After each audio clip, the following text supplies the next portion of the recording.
On this special edition of Life in the Carolinas, it's Jan Karon Days in Hudson, North Carolina, as New York Times bestselling author Jan Karon comes home to Hudson. Jan would go on to have many adventures in life, and now she is best known for her best-selling Mitford novels. In this special Life in the Carolinas feature, we spend a weekend with Jan and many of her dedicated fans from around the world who have come together to celebrate the author they love. Welcome to the charming town of Hudson, North Carolina.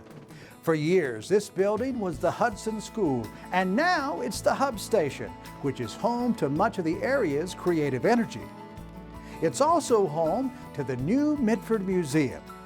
You see, Hudson was the childhood home of New York Times best-selling novelist Jan Karon.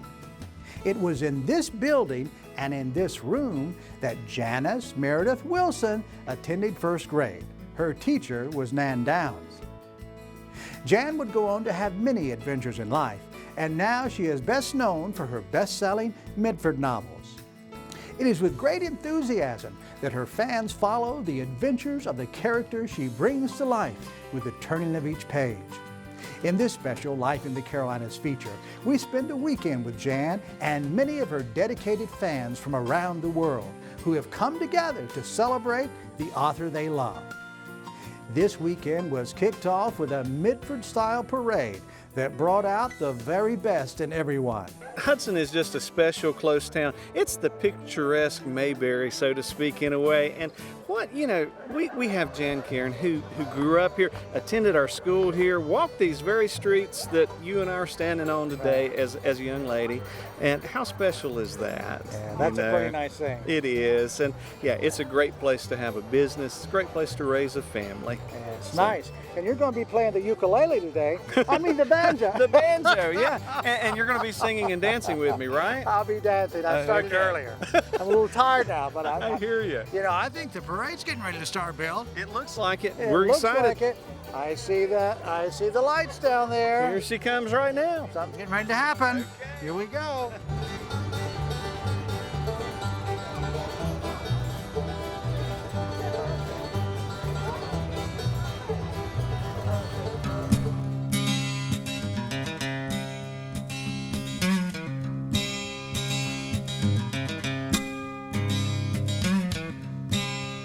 And then, just like at Mitford, there was a social with orange marmalade cake on every table. Jan was then given the key to the town with an official proclamation from the mayor which declared October the 19th and 20th, 2019, Jan Karon Days. And then on Sunday, with all the seats filled, we took to the stage and got to know the little girl that was filled with creative thoughts, who grew up and finally realized her dream of becoming a successful author.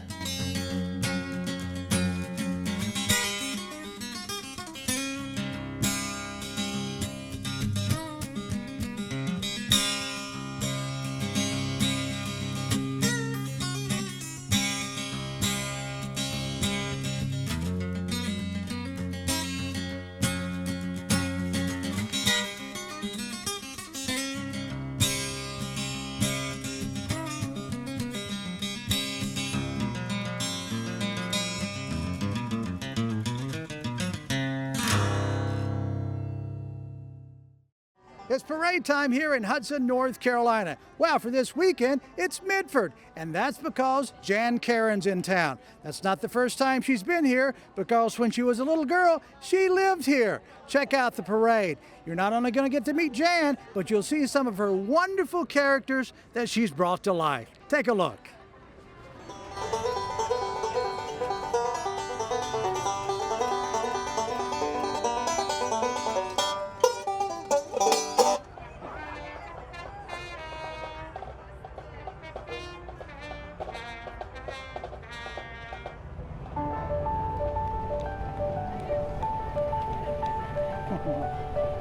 So, Ann, this has been a lot of work to pull together. How do you feel about the parade? It's wonderful and it's so worth it. So many beautiful vintage cars and people that came out just to walk and support Jan Karon. Yeah, it's pretty nice, isn't it? It's very nice and it's so good to have you and your crew here.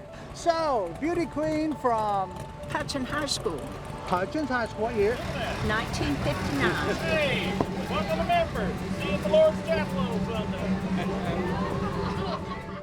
I am amazed, actually, by the heartfelt warmth with which I have been greeted. Loved the parade. That was just such a treat to me. That was special to me in every way. That just has such a special message for all of us.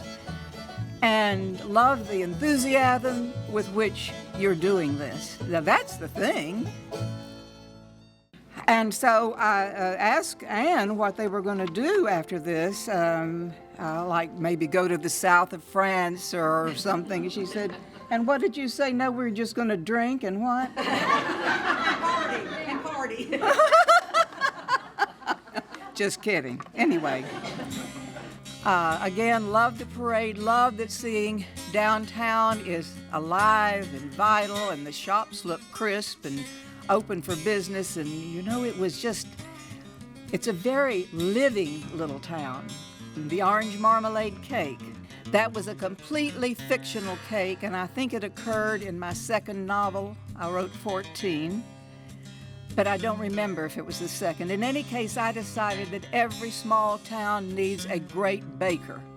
And so I'm thinking, well, what kind of cake is going to make this woman famous, legendary in her time?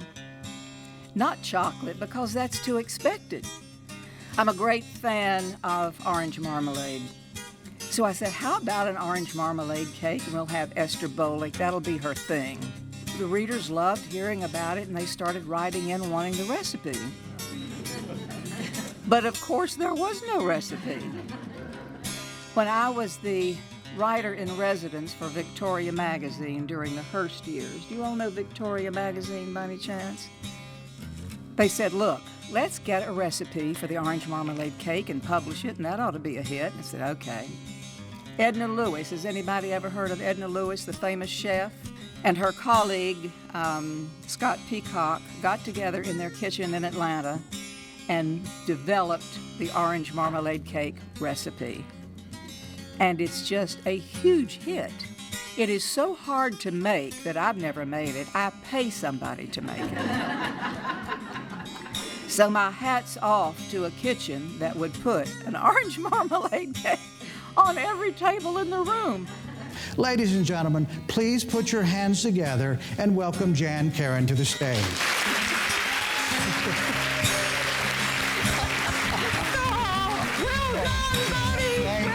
Thank you. I'll order some cake later. Oh, yes, please. And how's your wife? How come she don't let me highlight her hair sometime? Does she do it herself? It looks like she does it herself.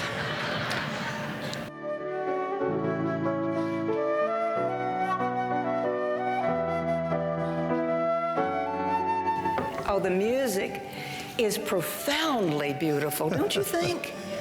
Just Good job, guys. I think maybe a fiddle maker could be in one of your stories one day. Can you imagine Father Tim having a friend that's a fiddle maker? what a great idea. I know. Someone else suggested we have a funeral home in Mitford. I imagine Father Tim will live for eternity. Well, he won't die on my watch, I can assure you.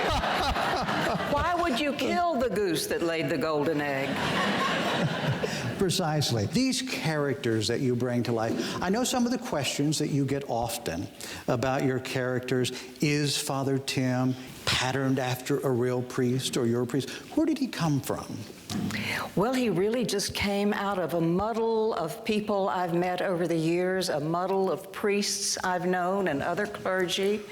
And I saw him one night when I was absolutely starving for an idea for a novel. I thought I had one, but it didn't work out. And so here's this darling man walking down the street. I could only see him from behind. And he's short and balding and a bit overweight, and not that I knew that then, but diabetic. And I was interested. I became entranced with him. He was much more multifaceted than I would have thought, a much deeper, richer, more profound character. So I have enjoyed him through 14 novels. Have your personal experiences, have they affected Father Tim's life? I think the author's personal experiences always affect the characters in their work. I think you can't help it, Carl. It's just going to be in there. Right. People say, I'd love to have lunch with you or dinner with you or get to know you better. And honestly, the best way to know me is to read my work.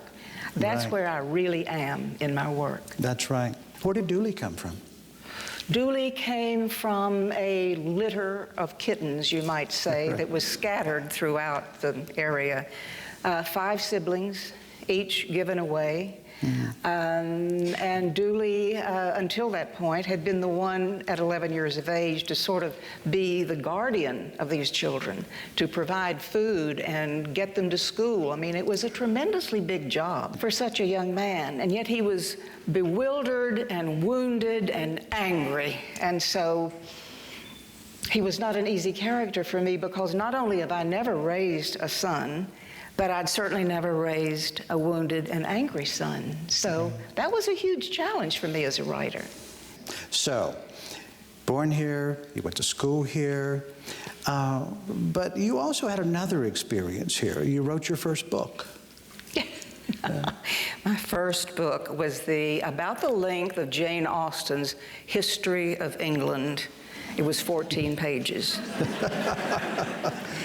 And I had just seen, I was a very impressionable child, of course, as most of us really were as children. And I had just read Gone with the Wind. Now, that's a lot of density for a 10-year-old to get through. So I had read the book, and I noted what Rhett Butler said toward the end. I'd never seen that word in print before. And I knew it was not a word that we used in our house. But I thought, if I put it in my novel, it will probably sell. And so I did, but I kept my manuscript hidden. So my grandmother couldn't find it, but my little sister found it. My little sister Brenda where is she? Oh, stand up, sis, and let's see you.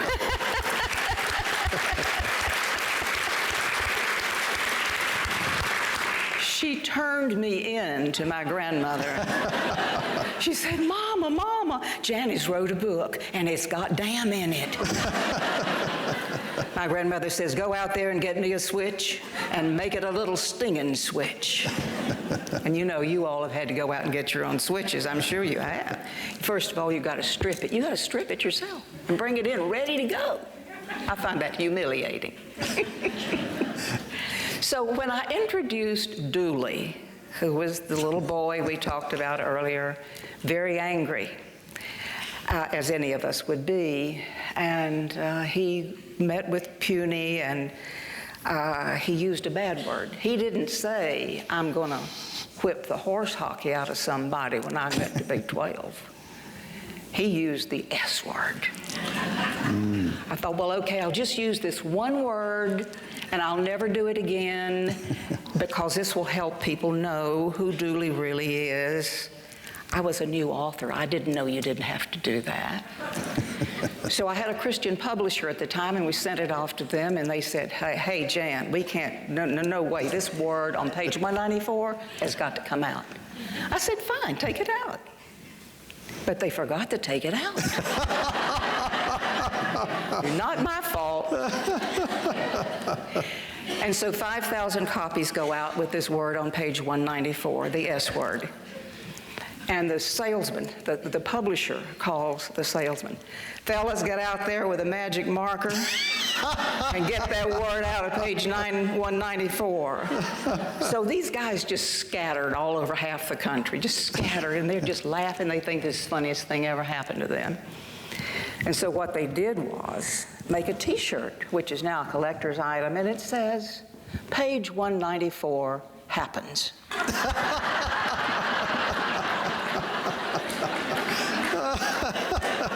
So that I was, love that story. whatever I do, I want it to amount to something. You know, kids, when you open a book and you read, that's a big investment of your time and energy.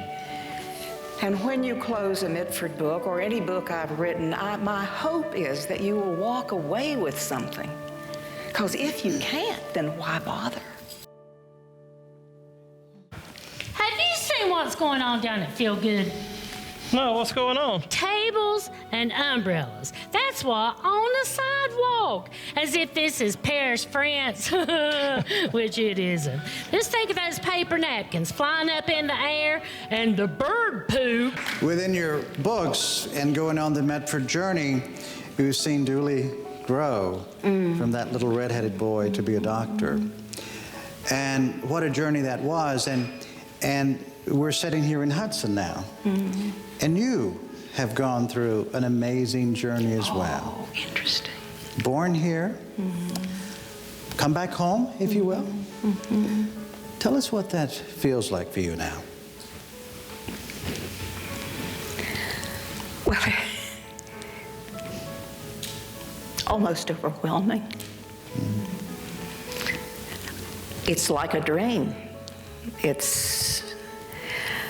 I find your hearts very open to me because your hearts are open to who we are in this time and place together. Same people rowing the same boat on the same planet. Many of you went to school where I did. Many of you who had Nan Downs as a first grade teacher? Ah, wasn't she special? So I told you I was in her first grade. 65 years later, I stopped by her house because I heard she was still living. I pulled into her driveway and went around to the back door and knocked on the screen door. The door was open, knocked on the screen. She came to the door and she said, "Is that Janice Wilson?" 65 years. So I've had wonderful, life-changing, and formative experiences in this area. And it taught me also, even though I wanted to grow up and go to Hollywood really bad and smoke a cigarette and all that, it taught me to love the countryside, the hills and vales, and the little place we stayed in last night. I looked out the window and there was a creek, what we call a bold creek, just running happily, just so glad to be alive, that creek. I come to get the preacher, my grandpa told me to. I could never forget that day, even if I tried. So I says to him, "Well, Father Tim's not here right now. He's gone to the hospital, but he'll be back in a bit." Then he says, "My mama's awful sick, and they said they needed Father Tim to come."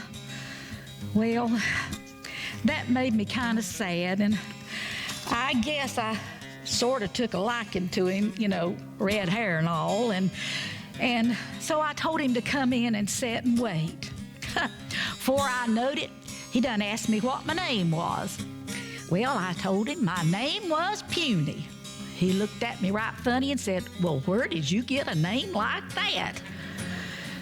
I told him that I was sickly and right puny-like when I was a young'un like he was.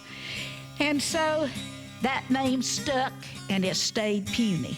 What a joy that it's been for us to sit and get to chat and share your stories, meet your characters. Whatever I do, I want it to amount to something. You know, kids, when you open a book and you read, that's a big investment of your time and energy. And when you close a Mitford book or any book I've written, my hope is that you will walk away with something. Because if you can't, then why bother?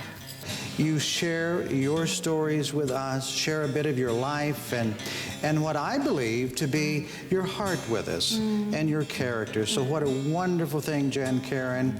I think it's safe to say that everyone in this room and our viewers who may not have met you before are going to feel just a little bit richer now for having this experience. Thank you, Jan. Thank you. Thank you. Thank you. Thank you. Thank you.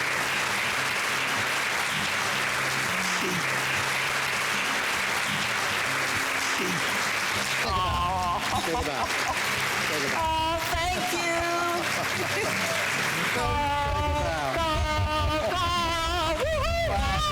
What a great time we've had getting to know Jan Karon and the effect of following a creative dream. We don't have time to count the lives she has touched with her words, but we can take a moment to reflect on how she has made us feel.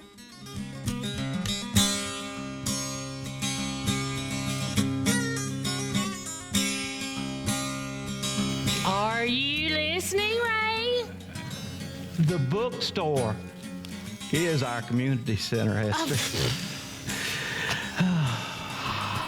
Lord help! I'm dead, Ray. What is it, Buttercup? What is it? Look, Esther Cunningham dead. That's me. Oh, no, no. Oh, you'll always live in my heart, Esther.